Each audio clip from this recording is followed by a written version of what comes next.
嗨，大家好，我是赵阳。今天这一期影片，我们来继续谈论这个 Final Cut Pro 来解说如何从收集素材到一个完整的这个编辑的专案它整个过程的操作以及一些小技巧。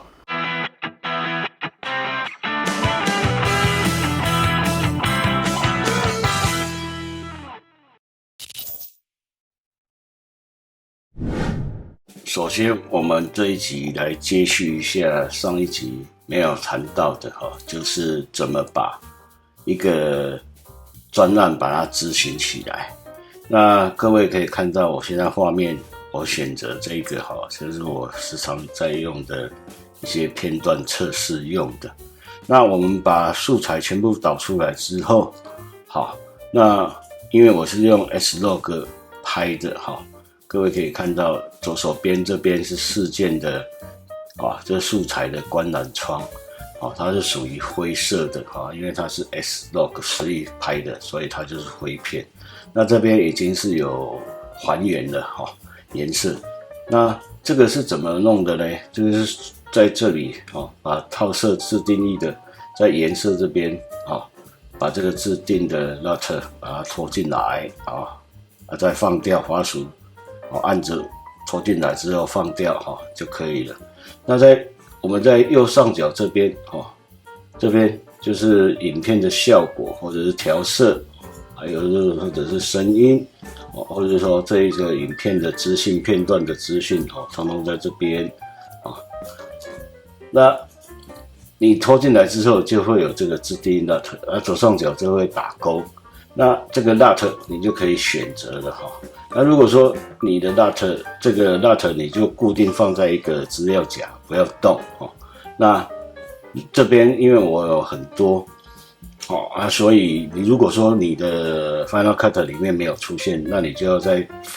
Finder 大中这边选择自定义的 LUT 这个自定义的 LUT 把它选择，那往后它就会出现在这个自动会抓取出现在这个 menu 当中。那选择那个 Suite 就调色好了。那一般这个调色的方法它展开之后那你这边我们在这边各位看到这个亮度的指示器这边那你这边有个线，那我们就可以自定义说到底你要在哪一条到几%是吧？709的几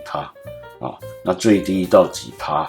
就是说暗部的部分你要到达几%那这样就可以去调它的颜色调它的光那各位可以看到如果说把它自定义 LUT 把它取消掉那就变成灰色。那套用之后它就会展开是这样那这边如果说你不满意譬如说我们先把它还原一下可以看到这个跟刚刚那最暗的部分它就没有那么暗那一般我们就把它我的习惯是把它拉下来拉一点这样就可以了。那这个各位可以参考我之前有一集在讲这个如何夜间拍摄没有噪点的部分，这个有比较详细的说明。那我们今天就不说这么多那首先各位要确立的一点是，我们在拍片的时候不要很贪心，就是说从头到尾一直拍连续你这个片段你拍个可能拍个30分钟或者是1个小时那这样的话往后你要这个素材拉进来，你就光在这边浏览看你喜欢的片段，或者是要组成故事性的片段，你就会花费很多的时间那也不是很好的方法。那最好的方法是一个片段一个片段的拍那当然也不一定要去讲求所谓的分镜等等毕竟我们可能都是业余的爱好者干嘛搞到那么严谨严肃的去做分镜是不是有必要就随各位去取舍了那我是认为没有必要那你把每个片段你认为精彩的拍下来，或者是偶发事件拍下来，去把它组成就好。那浏览素材的时候也比较快，那选取片段再把它拉下来也比较快。那拉下来之后，各位可以看到，譬如说我们看这一段我在边缘这边哦，我们选取之后，它会黄色的会框起来。那我们可以选择缩放哦，往这边拉哦，往左边拉，它就会缩放。好，到顶就到顶了。这边当然同样的效果，我也可以从这边把它拉下来，往右拉哦，它就缩短了。好，那如果说我们在播放的时候，我们可以利用键盘的空白键哦，这个游标把它滑鼠左键把它按住之后哦，点哪边它就会跳动啊，或者是按住啊，拉住这个指示标时间线的指示标，然后把它拉哦，左右拉哦。那键盘键的左右方向键它就会一格一格啊，一格一格播放啊。那空白键它就会直接开始播放了。OK， 那如果说在这个片段当中，我这边我不要，那我可以这样。好，到了这个定位哦，每一格看哦，不要这边，那我可以把它按住拖放这边，因为它有磁吸作用，好，你放掉就好了。左键拖拉哦，放掉就好了。OK， 那另外一种方法是把它用切割的方法。那它这边我们可以看到这个上半部 menu 这边它有说明哦，这是它的快捷键，就是 Command 加 V 哦，这是切割的哦。啊，全部切割的意思就是，你如果有很多段啊，比如说我们把它拉到上面来，把这个拉到上面来啊，对齐之后它会吸附，那就是代表说2层影片上下2层哦，我都要全部切割，在这个时间线这个位置我要全部切割哦，那当然就是依序的，这里有修剪开头、修剪结尾、修剪到播放头、向左移动、向右挪动哈，这都是各位就可以去试看看的。那另外一个比较常用的就是说，在这个部分我可能要标记一下段落哈，那标记也是在这边哦，那这是设定它的开头哦、结尾哦，或者说整个范围，或者是把它清除掉。那一般我会添加这个标记，比如添加标记哦，这边可以看到这里边就有一个紫色的标记在这边。那这个是什么意思呢？这个是可以让我们，比如说我们段落的时候，我要插，我插这个段落点，我可能要插这个特效哦，字幕进来哦，那我这边就可以很容易对齐，那我就可以很容易拖到这边。到这边这个线的点对齐啊，那是这种应用啊。如果是段落这个字幕啊，或者是描写的部分插到这边来，那我们随后我们要知道，就是说，你任何影片段落的效果全部都在这边哦，全部都在这边，我们可以看到，那可以变换啊，那变换第一个。你可以直接从这边操作，也可以直接从这边，这边有影片的方法，你把它点一下变换，或者是裁剪，或者是变形啊。那你点了之后，它呈现的紫色的图标变成紫色，你就可以到这边也可以从这边来拖放、缩减变形等等。那这边随之也会变动哦。那我们这边来。我把它恢复好，还要恢复回来了。那这个效果，它如果说要叠进来的话，比如说画中画，我们所谓画中画，看2层现在就叠在一起了啊。那这一层我们怎么办？一样是选取这一个啊，我们是要变形啊。那我们再示范一下，我全部缩放呢？那全部缩放当然就缩放这个啊。好，那要变成画中画，那位置呢？譬如说我要移到这边。或者移到这边，那滑鼠一样按着拖动，它就会移了。比如说移到右下角，好，来，我们可以播放看看。看大家的效果就是画转化的效果了。那其实它这个是很简单。那一般来讲，我们也可以把这个声音每一段影片都会有声音，好，那我们可以从这边，你把这个滑鼠的游标移到这个线声音指示的线上，它会有0.0 dB 哈。那我可以把它静音直接拉到最底下哈，它叫负无线啊，负无线就是静音了。那我再把它拉，那当然这边也可以把它提到最高到增加12分贝。那如果说它出现了黄的指示跟红的指示，就代表这个声音会过曝哦。那同样的，你选取这一段，你也可以把它选择右上角这边声音哦。那一样这边也可以拖动哦。那各位也看到下面这个音频的配置的指示表，它已经过曝了哈。我出现黄色跟红色的区域啊。那拖动这里素材本身，在时间轴跟右上角其实是一样的。那各位要切记的是，你在调整的时候，这边是回复哈。那在调整的时候，一定要先选取目标的素材，再来调整这里或者是右上角这边它的所有影片或者是声音的属性哈。OK， 那接下来我们可以再示范一下。你如果选取素材之后，你把它按滑鼠右键，那这边就可以有很多的，比如说更改时长、分离音频。那通常我会比较常用这个分离音频，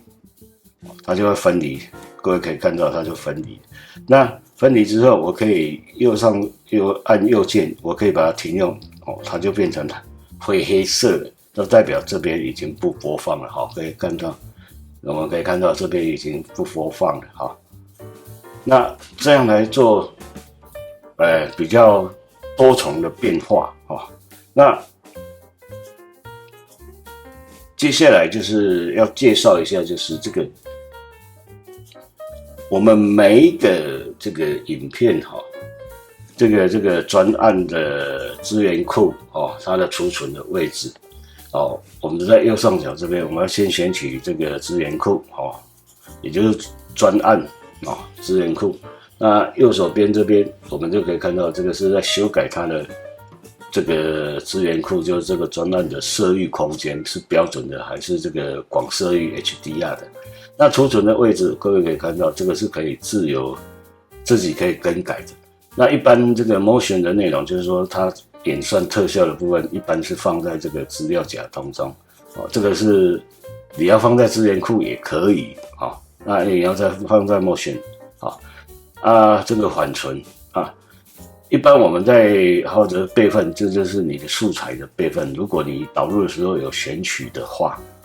有选取要备份，它就会备份。那这个是我制定的位置。那这个一般来讲，它所占的空间会很大你可能一个这个资源库专案弄一弄，片段不长或者说多用几个，有可能就一下子就可能会到达500 MB 或者是1 TB 那这时候你就要在这个它所存在的那个资料夹是去直接把它删除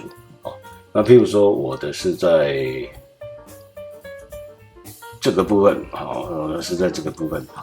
那我们可以看到我是放在另外一个硬碟第二颗硬碟。那各位可以看到，我现在按一下取得它的资讯，各位就可以看到了这个就 73.9G， 那最大的部分都是在缓存的部分34那接下来这个是60G然后再来你看这个另外一个是210G 那这个你用的越多，时间越久，那你就随意好了之后导出，把所有的编辑好了，也把影片导出去之后，那就考虑要把这个全部删掉。那这个删掉跟那个资源库是没有记录的东西没有关系的，它也不会消失，这个只是缓存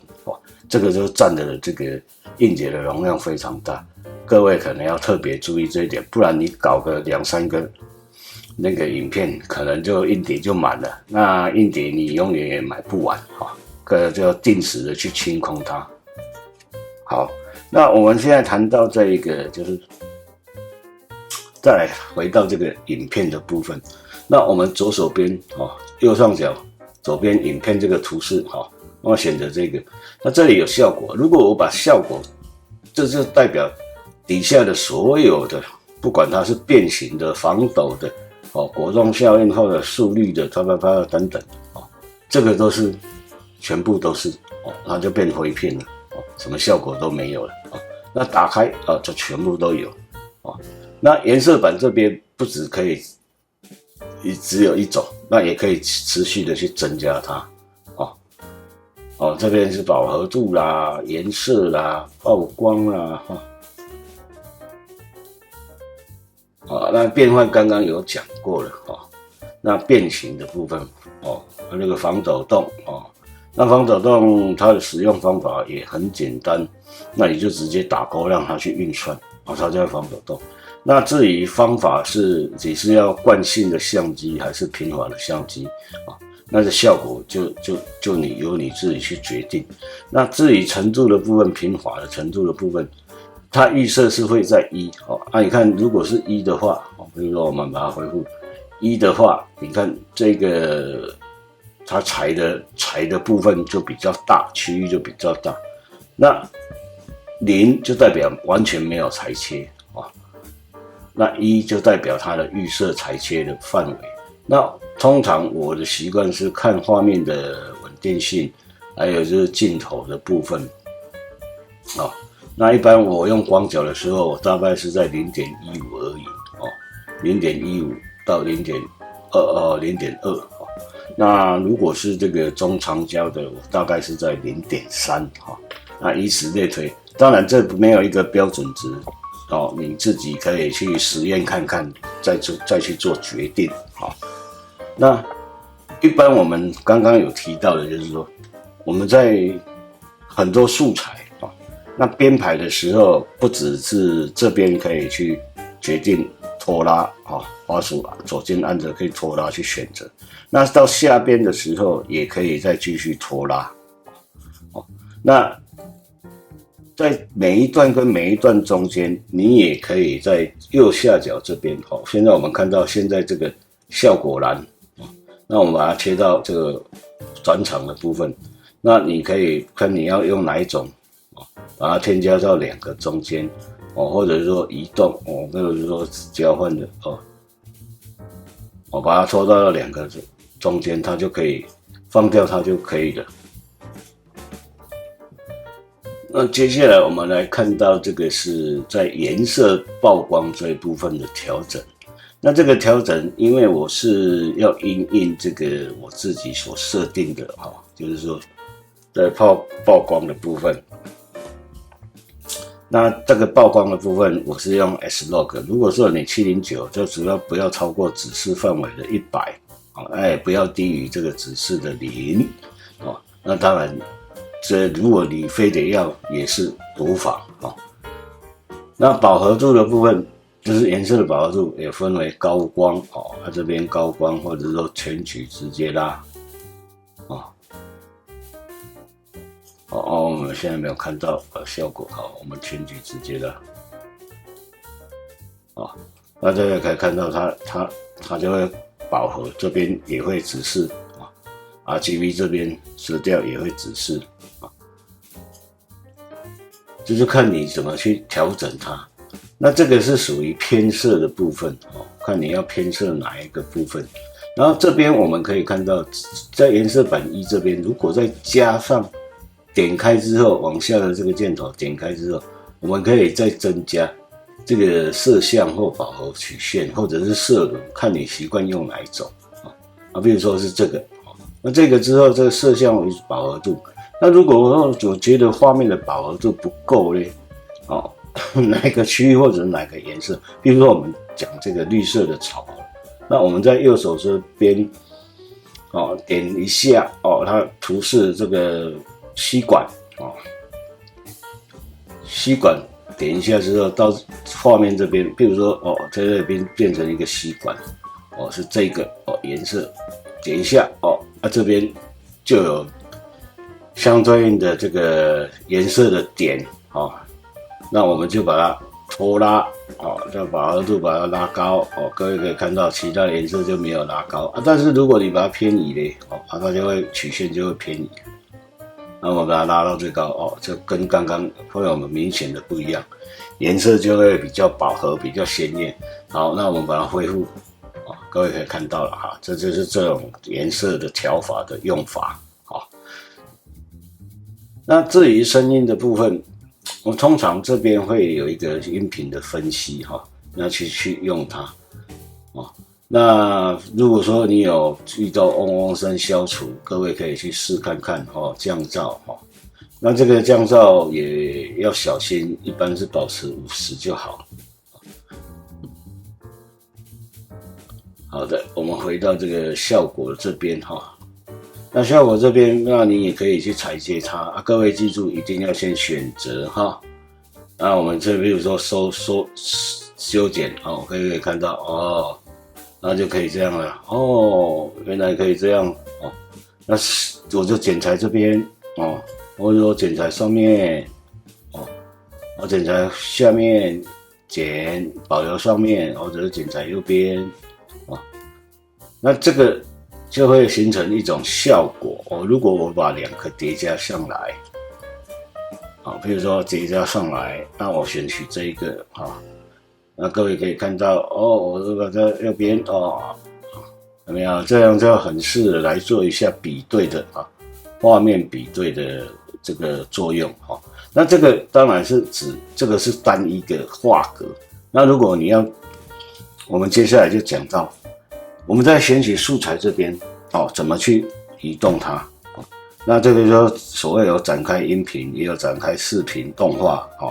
那音频动画我们这个就用到音频的视频的动画。好，那我首先把它调整大一点这样比较好操作。OK， 好，那我们在这边我们要选择哪一种？刚刚是裁剪那就是裁剪这边是修剪。好，点一下这一行修剪。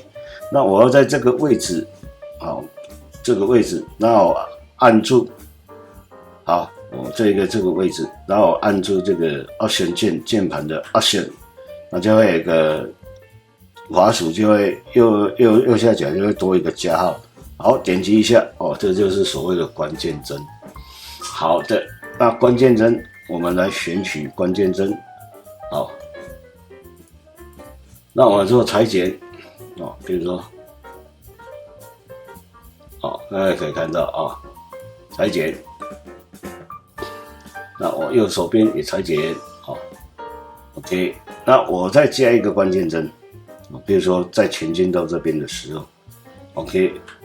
那我要按住Option键就加一个那这个关键帧我们选取之后点击之后，这边会看到这边是属于黄色的标，这就是关键帧。那我再把它拉出来，好，那你可以预览有没有？这样的一个动画就成型了那我们一开头也把它可以再选取关键帧左键滑鼠左键按住把它拖拉。好，我要在这个位置那一开始播放就变成这样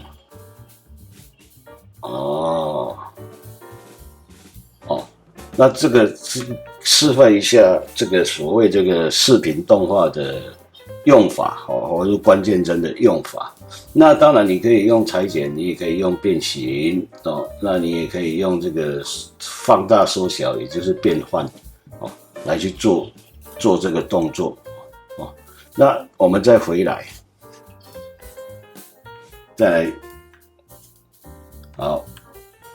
选键按住好。再选择它，好，对齐之后才可以选择好。那这个它已经不见了，那我们就把它缩减，再把它弄回来，好，让它弄回来。好，那这个变换的话，我们把它用这个缩小那我们要缩小一半，50%啊，随便，再把那个变换一下位置啊，点取这个变形的这部分，那直接在画面上操作，我们拉到左下角好了，好，那各位可以看一下我们再把它重新播放一次，那它的效果就不一样了，效果就不一样了，又打开了这就是一个这个视频动画的部分，这个是属于自己手动去混合，去把它创造出来一种这个效果跟动画那所谓效果在这边，各位要记住，就是说通通在这边不管你要操作什么，都是在这边最后我们编辑好之后，也要运算就是像这里现在已经有动画了那各位刚刚有看到有一点卡卡的因为它还没有把这个特效运算。那把这个效果运算，我们就要按修改，然后按全部渲染，或者是选取你的部分刚刚选取的部分，那我现在是要全部渲染，我就按全部渲染。那这个就要等它跑完。那譬如说我们现在已经跑完了，也加了字幕了等等都已经加完了。那我们现在要做的是什么？就是要输出影片那输出影片我们可以选择这个那现在这个点点已经在跑完了跑完了之后，我们可以看到，我们再来播放一次各位可以看到它现在效果就很顺了因为它已经运算完了，它效果就很顺了。好的，那输出的部分就在这个右上角这个看你要导出哪一个一般我们都是看你是要苹果的设备还是 YouTube。那 YouTube 按了之后，那这个会跟的名称是会根据你自己资源库也就是专案的名称。那设置这边各位可以看一下那如果你要输出，当然跟你的素材也有关系。如果你拍这个 1080p， 你输出这个38402160就是 4K 的，也没什么用，画质也不会好各位不要误解了OK 那压缩的部分就是属于这个你要较好的质量还是较快的编码这个很容易了解的。那较好的质量当然档案就比较大了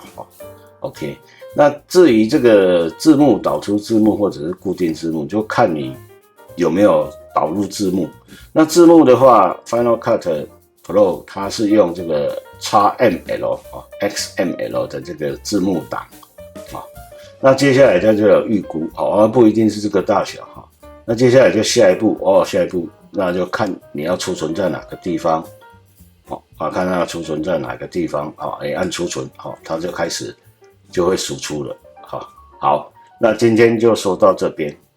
谢谢各位，记得订阅拜拜。